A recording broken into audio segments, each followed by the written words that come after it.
অনেক বছর আগে হযরত মাওলানা সৈয়দ আবুল হাসান আলী নদভী রহমতুল্লাহ আলাইহির কিতাব কাসাসুন নবিয়্যিন লিল আতফাল, ওখানে একটা জুমলা পড়েছিলাম।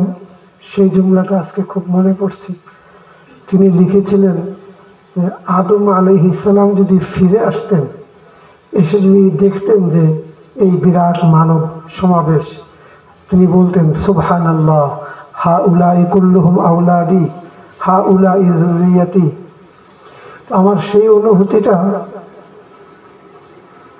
আদনা তাসাব্বুহের সঙ্গে সেই অনুভূতিটা হচ্ছে যে জীবনে প্রথম যখন কাজ শুরু করেছি, তখন যাদেরকে হাদা কিতাবুন যালিকা কিতাবুন পড়িয়েছি, যেই বাচ্চাদেরকে, সেই বাচ্চারা আজকে সাদা দাড়ি নিয়ে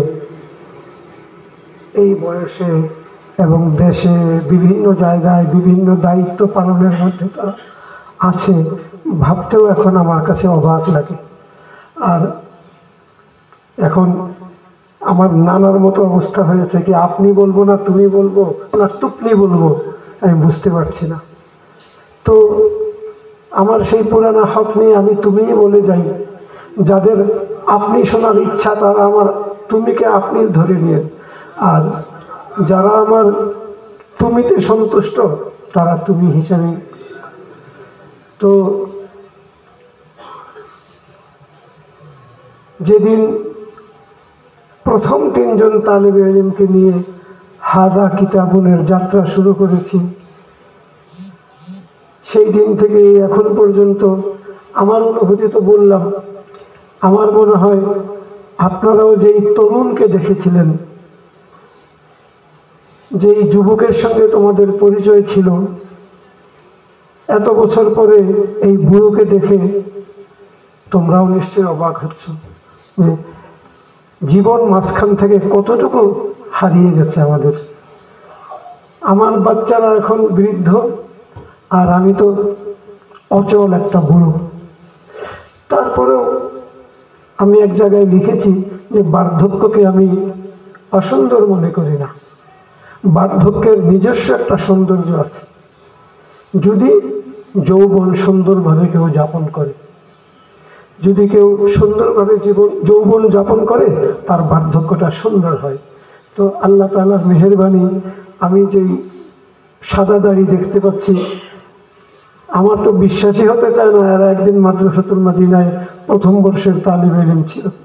তো আলহামদুলিল্লাহ, আনন্দের বিষয়, শুকরের বিষয়। তো ইনশাআল্লাহ আমি জোহরের পরে কিছু কথা আল্লাহ চাহে তো বলবো। এখন ওই শুকরের জজবায় উদ্বেলিত হয়ে আমি এই কয়টা কথা বললাম, এবং আমি আশা করি যে যারা যারা এত কষ্ট করে এখানে এসেছেন, আমরা জীবনের ঝড় ঝাপটার কারণে পরিবার থেকে বিচ্ছিন্ন হয়ে গিয়েছি।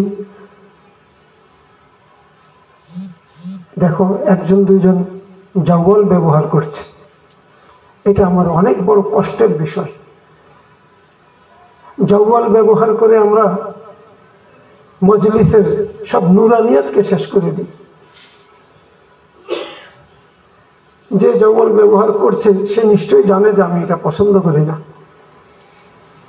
এতটুকু সংযম যদি আমরা এইখানে এসেও অর্জন করতে না পারি, তাহলে এটা দুঃখজনক। যাক, এটা জুমলায় মুতারাজা। তো যারা যারা কষ্ট করে এসেছো অনেক দূর থেকে, জান মাল খরচ করে, আমি শুধু আল্লাহর কাছে দোয়া করি এই সময়টা যেন আল্লাহ তাআলা জিন্দেগির ময়দানে ইনকিলাবের জন্য আল্লাহ তাআলা কবুল করে নেন। ওয়া আখিরু দাওয়ানা আলহামদুলিল্লাহি রাব্বিল আলামিন। আসসালামু আলাইকুম।